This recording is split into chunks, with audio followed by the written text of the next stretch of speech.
আমাদেরকে বেইজ্জত করেন? কেন আমাদের মা বোনদেরকে বেইজ্জত করান?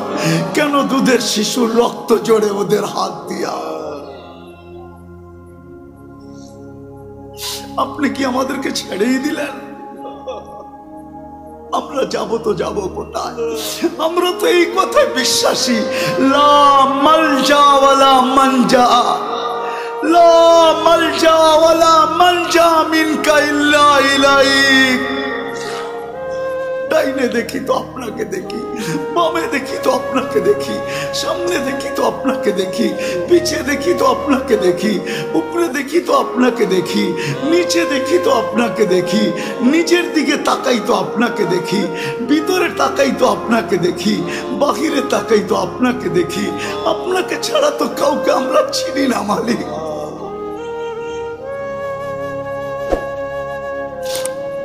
আজকে আলেমদের হাত খালি ফেরত দিয়েন না। আমারটা দিয়া দেন, কোনো আপত্তি নাই, কিন্তু আমার ডাইনে বামের আলেমদের হাত খালি ফেরত দিয়েন না। ইমাম খতিবদের হাত খালি হাতে ফেরত দিয়েন না। তুলাবাদের হাত খালি ফেরত দিয়েন না। তুলাবারা বসে আছে সামনে মালিক, যাদের পায়ের নিচে ফেরেশতারা পলের গালিচা বিছায়। আল্লাহ ওদের হাত খালি ফেরত দিয়েন না। অন্তরালে মা বোনরা হাত উঠায় বসে আছে, এদের হাত খালি ফেরত দিয়েন না মালিক। রোডওয়ালাকে রোডের থেকে ডাকবো, বাড়িওয়ালাকে বাড়ির থেকে ডাকবো, ঘরওয়ালাকে ঘর থেকে ডাকবো, এমনকি ঘুমায়া থাকলেও আমি উঠায়া নিব। আসসালাতু খায়রুম মিনান নাওম বইলা আমি ঘুমের থেকে উঠায়া নিব। একটা আদর্শের উপরে চলেন, আজকে আমরা একমত হই যে আজকের থেকে আমরা নামাজ ছাড়বো। ওয়াদা? পাক্কা? সত্য এটাই। আজকে কেন সাহায্য নাই? কারণটা কি? আমি আপনাদেরকে কারণ বুঝাইতে চাইতেছি। শেষ কাজে কারণ বুঝাইতে চাইতেছি কেন এই দুরবস্থা। আজকে মুসলমান শেষ করে দিতেছি। আজকে মুসলমান নারী বলেন, পুরুষ বলেন, যুবক বলেন, বৃদ্ধ বলেন, শিক্ষিত বলেন, অশিক্ষিত বলেন, আজকে আল্লাহর হুকুমকে ছেড়া দিছে।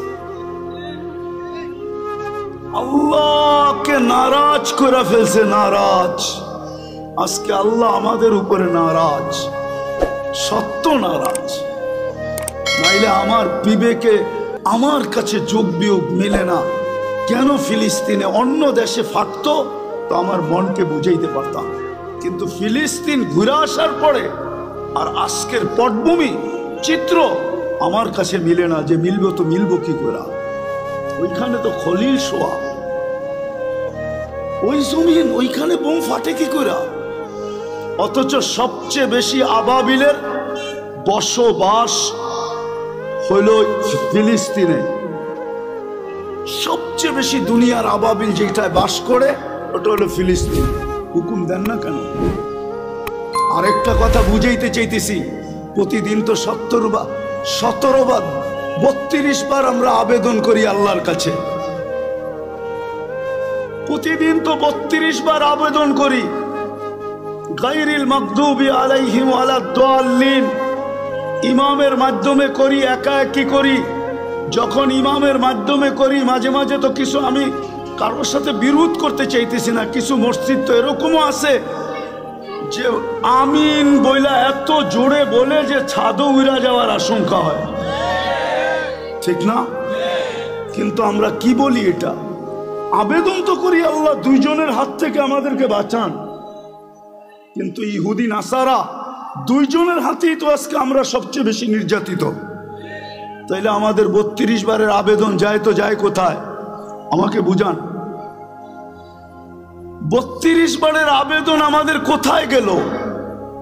আমরা যে সূরায়ে ফাতিহা পড়লাম আর জোরে আমিন বললাম আর আস্তে বললাম, আমাদের এই বলাটা কোথায় গেল?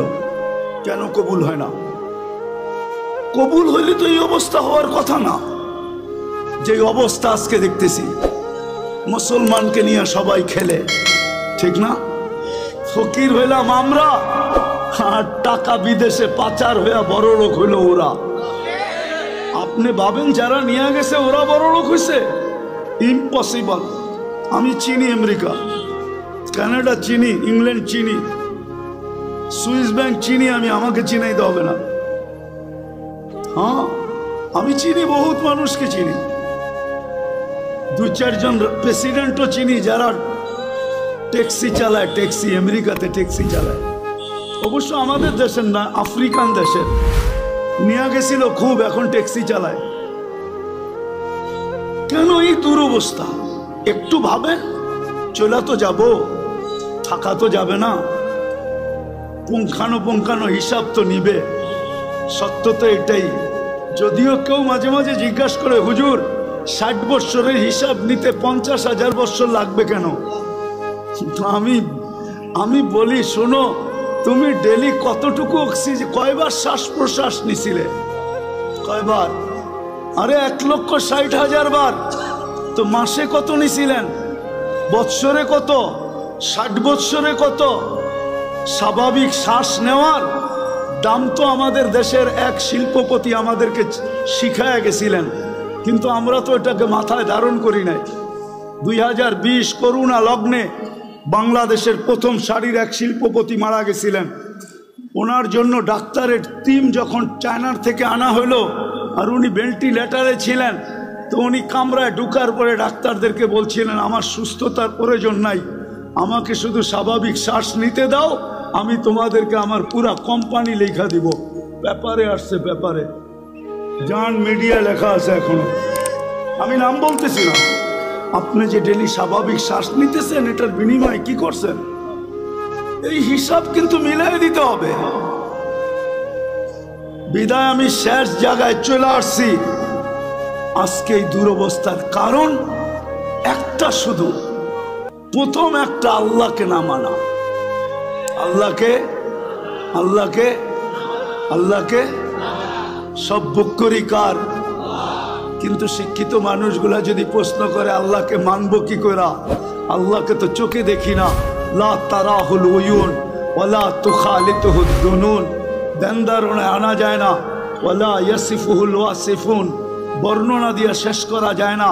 আল্লাহ তো একটা পদের মালিক না, আল্লাহ তো শুধু আল্লাহ না, আল্লাহ তো রহমান, আল্লাহ তো রহিম, আল্লাহ তো মালিক, আল্লাহ তো কুদ্দুস, আল্লাহ তো সালাম, আল্লাহ তো মুমিন, আল্লাহ তো মুহাইমিন, আল্লাহ তো আজিজ, আল্লাহ তো জব্বার, আল্লাহ তো মুতাকাব্বিরুল খালিকুল বারিউল মুসাব্বিরুল গফফারুল কহ্হারুল ওয়াহ্হাবুর রাজ্জাকুল ফাত্তাহুল আলিমুল কাবিদুল বাসিতুল খাফিদুর রাফিউল মুইজ্জুল মুদিল্লুস সামিউল বাসিরুল হাকামুল আদলুল লতীফুল খবীরুল হালিমুল আযীমুল গফুরুশ শাকুরুল আলিয়ুল কবীরুল হাফিজুল মুকিতুল হাসিবুল জলিলুল করিমুর রকিবুল মুজিবুল ওয়াসি আল হাকিমুল ওয়াদুদুল মজিদুল বাঈসুশ শাহীদুল হকুল ওয়াকিলুল কবিকুল মতিনুল ওয়ালিকুল হামিদুল মুসি আল মুবদি আল মুঈদ আল মুহয়ি আল মুমীত আল হায়্যু আল কাইয়্যুম আল ওয়াজিদ আল মাজিদ আল ওয়াহিদ আল আহাদ আল সামাদ আল কাদির আল মুক্তাদির আল মুকদ্দম আল মুআক্খার আল আউয়াল আল আখির আল যাহির আল বাতিন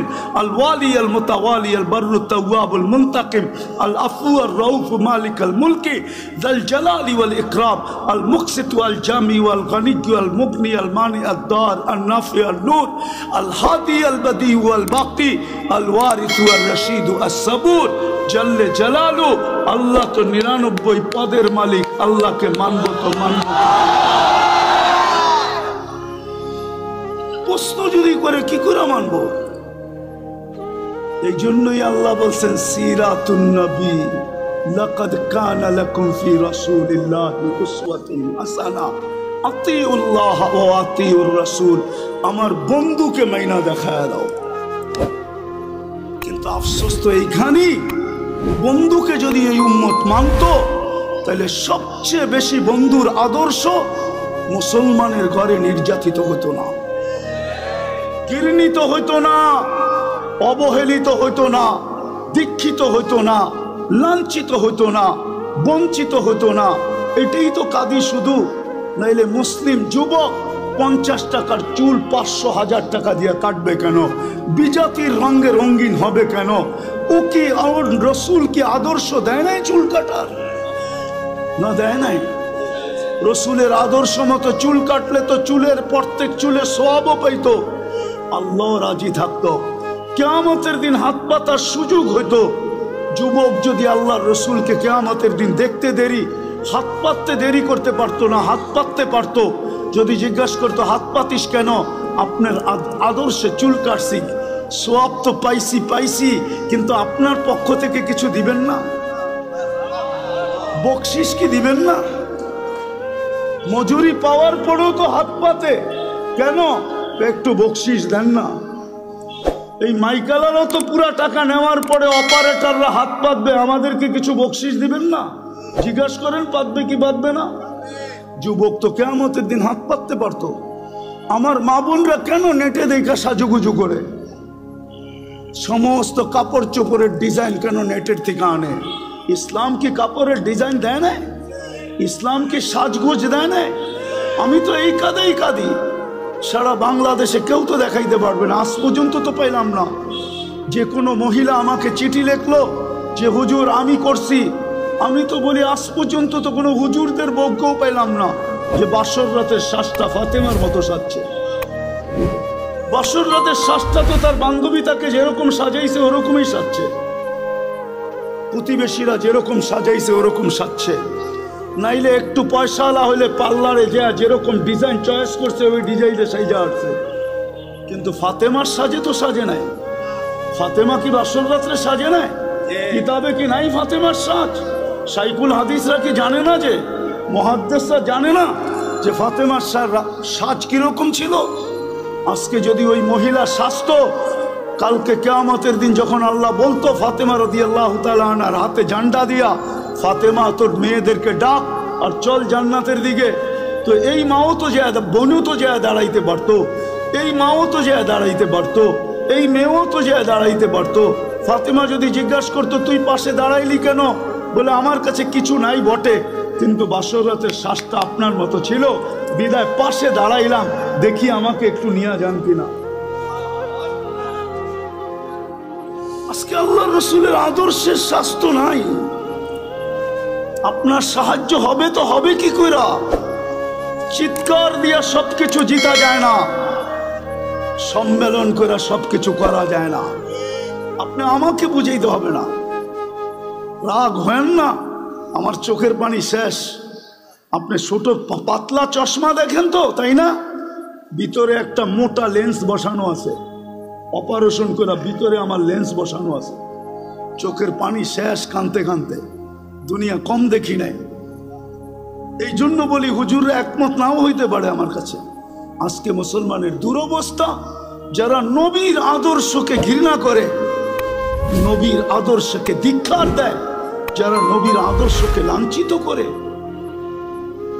আমি আরেকটাও কথা বলি, যতই সাজেন না কেন ওদের সাজে, আমি শিক্ষিত সমাজকে বলতে চাই, সুশীল সমাজকে বলতে চাই, আধুনিক সমাজকে বলতে চাই, ডিজিটাল সমাজকে বলতে চাই, পায়ে হাত দিয়া বলি আপনারা যতই সাজেন না কেন, আমি প্রমাণ, আর কাউকে প্রমাণ দিতে হবে না, আমি বহুত জনকে বাংলাদেশের চিনি, যাদের সাথে আমার সফর হয়েছে। এয়ারপোর্টে 3 ঘন্টা থেকে 6 ঘন্টা পর্যন্ত বসার লোক আমি চিনি, ইমিগ্রেশন বসায় রাখছে। আর আমি অহংকার করে বলতেছি না, উড়তে 5 মিনিটের বেশি কোনো এয়ারপোর্টের ইমিগ্রেশনে আজ পর্যন্ত দাঁড়াইতে হয় নাই, 5 মিনিটের বেশি। কিন্তু আমি চিনি, নাম বলবো না। আমার বয়ান যদি ওরা শুনে বলবে হুজুর নাম বলে নাই, খুব ভালো করছে, নাইলে আমাদেরকে মানুষ চিনত। আমি চিনি আমার সমাজের লোক, যারা ওদের সাজে 100% কেন, ওদের চেয়ে আপডেট সাজা ছিল, কিন্তু পাসপোর্ট যখন পাঞ্চ করছে তো বাহির হয়ে আসছে ধর্ম ইসলাম।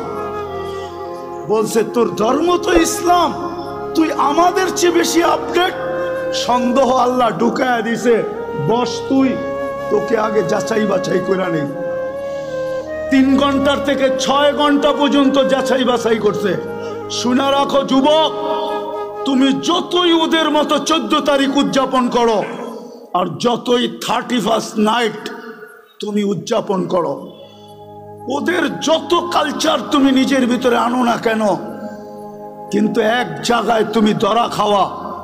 আজকাল সবকিছু অনলাইনে, তোমার জন্ম নিবন্ধন যখন করতে গেছে তোমার মা বাবা, তো ভুলে হইল ধর্ম ইসলাম লেখা দিয়ে আসছে। স্কুলে যখন ভর্তি করাইতে গেছে তো মনের বিরুদ্ধে হইল ইসলাম লেখা দিয়ে আসছে। আইডি কার্ড যখন বানাইতে গেছে তো তোমার মনে না চাইলেও তুমি ধর্ম ইসলাম লেখা দিয়ে আসছো। পাসপোর্ট যখন বানাইছো তখনও তুমি ধর্ম ইসলাম লেখা দিয়ে আসছো। যেই দিন তুমি চাকরির অ্যাপ্লাই করছো ওই দিনও তুমি ধর্ম ইসলাম লেখা দিয়ে আসছো। অনলাইনে সারা দুনিয়ায় চলে গেছে, হেড অফিসে জমা হয়ে গেছে। অনলাইনের হেড অফিস হলো তেল আবিব, আমাকে চিনাইতে হবে না। অনলাইনের হেড অফিস হলো তেল আবিব। তেল আবিবে চলে গেছে তুমি মুসলিম, তোমার সাজের দিকে ওরা দেখবে না। আমার বয়ানে আছে, বয়ানে 2008-এর কাহিনী, 2008-এর কাহিনী আমার বয়ানে আছে। বয়ানে তোমার সাজগোজ ওরা দেখবে না, সাজগোজ। আমি যেদিন জার্মানির ভিসা নিতে গেছি 6 দিন আগে আমার বড় ছেলে মারা গেছিল। আমি 6 দিন পরে জার্মানির এমবেসিতে গেছি, আমার ইন্টারভিউ ছিল। তখন আমি এই পরতাম না, সাদা লুঙ্গি সাদা পাঞ্জাবি পরতাম, এরকমই একটা রুমাল কাঁধে থাকতো।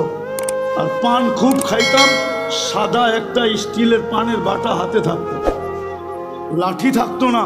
আমি পান খাইতে খাইতে ঢুকতেছিলাম।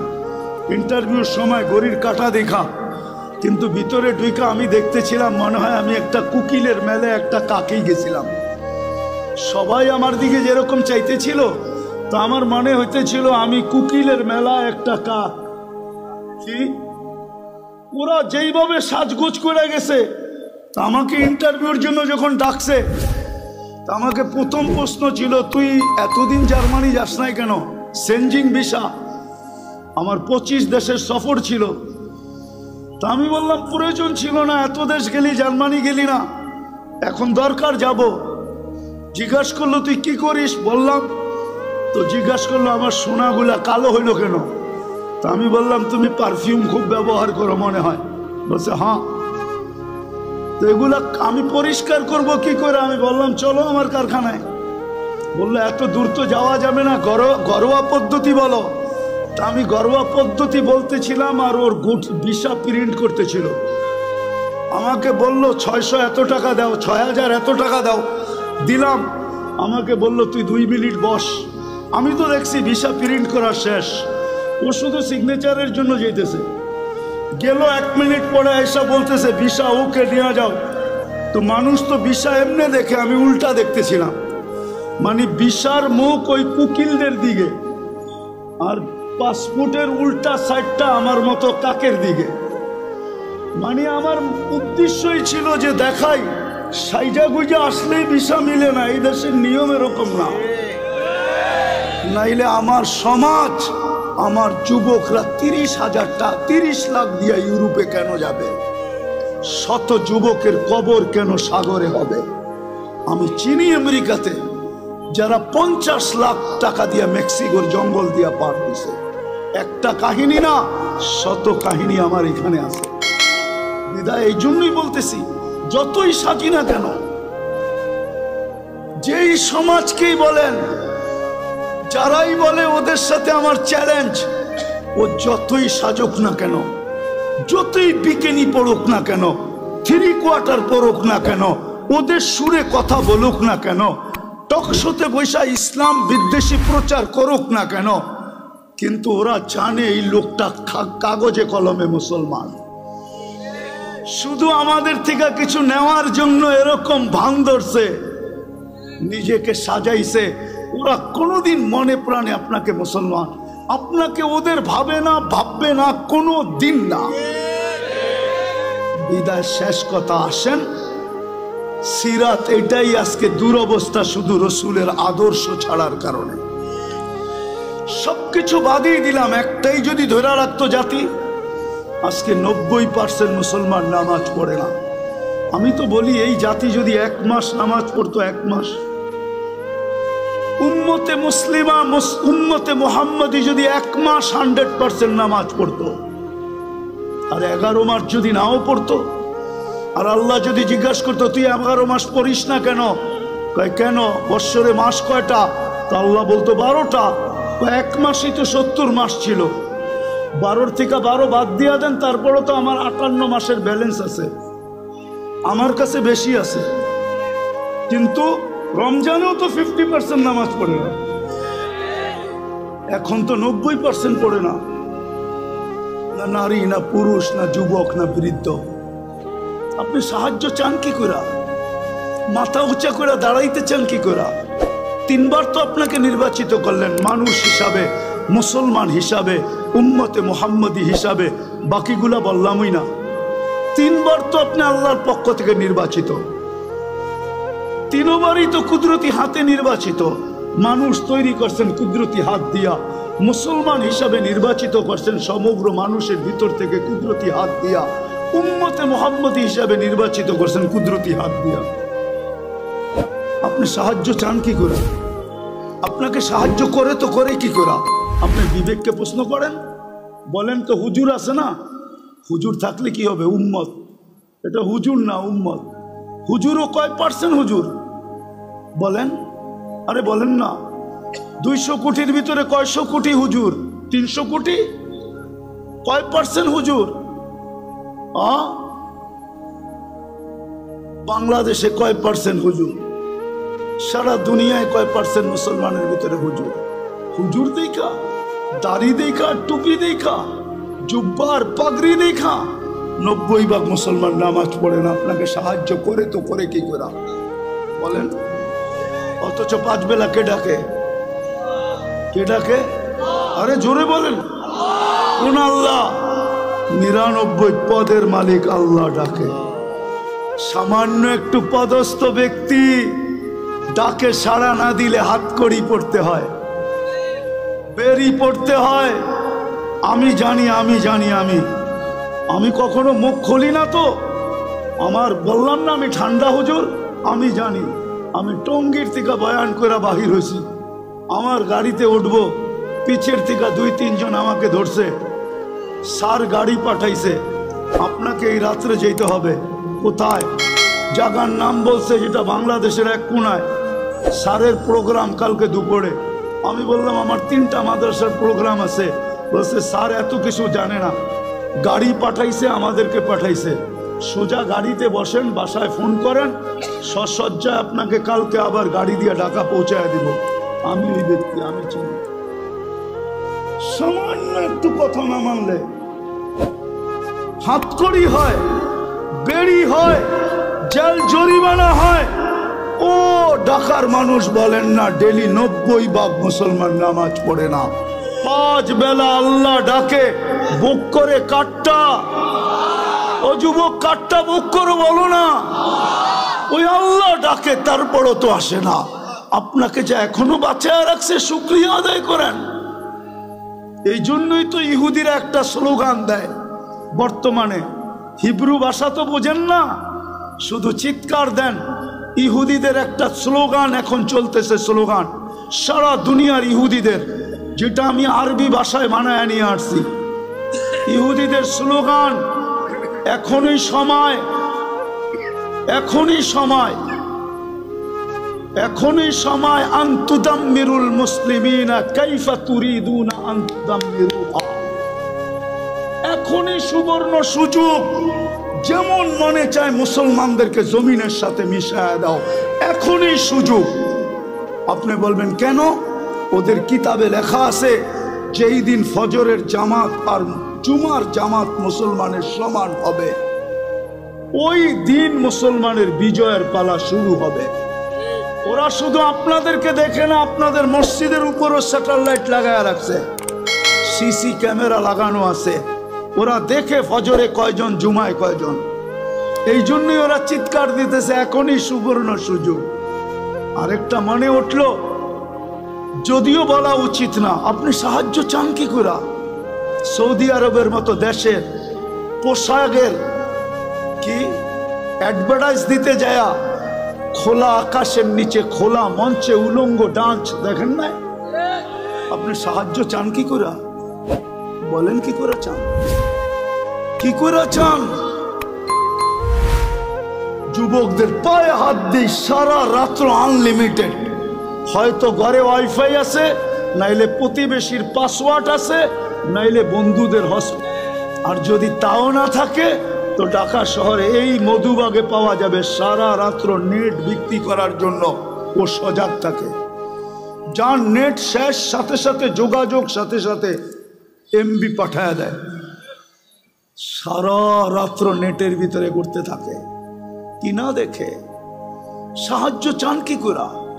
বিদায় আসেন আসেন আসেন আসেন, তওবা করি আজকে। তওবা একটাই রাস্তা খোলা আছে উম্মতের সামনে, যদি 200 কোটি উম্মত তওবা করে। কিন্তু আফসোস তো আমাদের, আফসোস আমার এটাও, আমাদের স্কলারদের কাছে আমার একটা আফসোসের আবেদন, আজ পর্যন্ত কোনো দুনিয়ার কোনো দেশের স্কলারদেরকে দেখলাম না ধর্মীয় স্কলারদেরকে সারা দেশের মানুষকে বলল যে চলেন ফিলিস্তিন আমাদের থেকে 7 সমুদ্র 13 নদীর ওই পারে, আমরা কিচ্ছু করতে পারি না, চলেন আমরা একটা দিন তওবা ডে উদযাপন করি। আজকের দিনে আমরা তওবা করব, অথবা আজকের দিনটা আমরা ওদের জন্য রোজা রাইখা ইবাদতের ভিতরে কাটায়া আল্লাহর কাছে মেসেজ দিব, আল্লাহ 7 সমুদ্র 13 নদীর এই পারে আমরা না টাকা পাঠাইতে পারি, না পয়সা পাঠাইতে পারি, না ওদের জন্য কাপড় পাঠাইতে পারি, না খাদ্য পাঠাইতে পারি, আমরা কিছু করার ক্ষমতা রাখি না, আমরা যাইতেও পারবো না। যদিও সমস্ত দেশ অনুমতি দিবে, কিন্তু আপনার প্রতিবেশীর দেশ অনুমতি দিবে না যে আপনি ইসরায়েলে ফিলিস্তিনে যাবেন ইসরায়েলের বিরুদ্ধে, আপনার প্রতিবেশী দেশ আপনাকে অনুমতি দিবে না না না না না না, কেন সে তো ইসরায়েলের সবচেয়ে বড় বন্ধু, অনুমতি দিবে না। বিদায় যদি আমাদের স্কলাররা একটা দিন দিত, জাতিকে বলতো চলেন আমরা অমুক দিন রোজা রাখি, তওবা করি, আল্লাহর কাছে ইবাদত করে বলি, মেসেজ পাঠাই, কিন্তু আজ পর্যন্ত তো একটা দেশেও দেখলাম না, একটা দেশও তো পাইলাম না, কোনো স্কলারের মুখ থেকে তো এই আহ্বানটা জাতির সামনে আসলো না, বড় দুঃখ লাগে। এই জন্য আসেন আমরা এখন তওবা করি। করবেন? করবেন? হ্যাঁ পারবেন? কে কে করবেন দেখি? হ্যাঁ তাইলে বলে দেন আল্লাহ অতীত থেকে তওবা করলাম, বলেন বলেন, আপনি আমাদের তওবা কবুল করেন, আমাদের গুনাহ মাফ করে দেন। চলেন আপনাদের তওবার একটা প্রমাণ দিই। লম্বা হয়ে যেতেছে না তো? হ্যাঁ আবার কোনোদিন আসি না, না আসি কে জানে, এই জন্য মনে উঠলো, এই জন্য বলতেছি। আদম আলাইহিস সালাম বলতেছিলেন যে আমি একটা ভুল করছি, করতে দেরি আমাকে জান্নাত থেকে বাহির করে দিতে দেরি করেন নাই, সত্য তো? কিন্তু উম্মতে মুহাম্মদী সারাদিন গুনাহ করবে, রাতের 3 ভাগের 1 ভাগ অতিবাহিত হইতে দেরি, আল্লাহ উম্মতে মুহাম্মদীকে ডাইকা ডাইকা গুনাহ মাফ করে জান্নাত হাতে উঠায়া দিয়ে দিবেন। জিজ্ঞেস করেন এই হাদিস আছে কি নাই? আমরা তওবা করছি যখন নিষ্পাপ, নবীর সব আদর্শ বাদই দিলাম, একটা আদর্শের উপরে চলেন আমরা উঠি, সব আদর্শ বাদ দিলাম। আল্লাহ রসুলের সবচেয়ে বড় আদর্শ, জমিনে যখন পা রাখতে দেরি, চাদরে রাখতে দেরি, সেজদা করতে দেরি করেন নাই, শুধু চাদরে রাখছেন। দাই শেফা আব্দুর রহমান ইবনে আউফ রাদিয়াল্লাহু তাআলা আনহুর আম্মা চাদরে রাখতে দেরি, ডাইন দিক হয়ে সেজদা করতে দেরি করেন না, লম্বা সেজদা। আম্মা জান বলছিলেন, বেটা সেজদায় যে কি বলছিলি তুই আমি জানি না, কিন্তু তুই সেজদায় কিছু বলতেছিলি। আমি তো বলি সেজদা করেন নাই, উম্মতকে মেসেজ দিছেন, উম্মত নামাজ নামাজ নামাজ নামাজ। এই জন্য যাওয়ার সময়ও চিৎকার দিছিলেন আসসালা আসসালা, নামাজ নামাজ নামাজ। আর সবচেয়ে বেশি ব্যথিত ছিলেন যখন মুসা আলাইহিস সালাম বলতেছিলেন 50কে তো 5 বানায় নিয়ে আসছেন বটে, কিন্তু উম্মত পড়বে না, আরো কমায় নিয়ে আসেন, আরো কমায় নিয়ে আসেন। কিন্তু লজ্জার ছাপ চেহারায় ছিল, বলতেছিল লজ্জা লাগে, 9 বার গেলাম আবার যাব, কিন্তু দিলে আগুন জ্বলতেছিল, না পড়লে এই চেহারাটা আল্লাহকে কি করে দেখাবো। আমার মনে হয় তখনই আল্লাহ কানে কানে বলে দিছিলেন, বন্ধু যান, নিয়া যান, পড়বে 5 ওয়াক্ত, সোয়াব দিব 50 ওয়াক্তের। পরিশ্রম কমায় দিলাম, সোয়াব কমাবো না, বরং আরো বাড়ায় দিব। বাজমাত পড়লে 1 ওয়াক্তের সোয়াব 270 ওয়াক্তের দিব। মক্কায় পড়লে 1 লক্ষ ওয়াক্তের দিব, মদিনায় পড়লে 50,000 ওয়াক্তের দিব, বাইতুল মুকাদ্দাস পড়লে 25,000 ওয়াক্তের দিব। সাথে সাথে বন্ধু নিয়ে যান, আমি ডাইকা ডাইকা পড়ায় নিব। অফিসওয়ালাকে অফিস থেকে ডাকবো, আদালতওয়ালাকে আদালত থেকে ডাকবো, খামারওয়ালাকে খামার থেকে ডাকবো, মেইলওয়ালাকে মেইল থেকে ডাকবো, হাটওয়ালাকে হাটের থেকে ডাকবো, বাজারওয়ালাকে বাজার থেকে ডাকবো, ঘাটওয়ালাকে ঘাটের থেকে ডাকবো, রোডওয়ালাকে রোডের থেকে ডাকবো, বাড়িওয়ালাকে বাড়ির থেকে ডাকবো, ঘরওয়ালাকে ঘর থেকে ডাকবো। এমনকি ঘুমায়া থাকলেও আমি উঠায়া নিব। আসসালাতু খায়রুম মিনান নাওম বইলা আমি ঘুমের থেকে উঠায়া নিব। একটা আদর্শের উপরে চলেন, আজকে আমরা একমত হই যে আজকের থেকে আমরা নামাজ ছাড়বো। ওয়াদা? পাক্কা?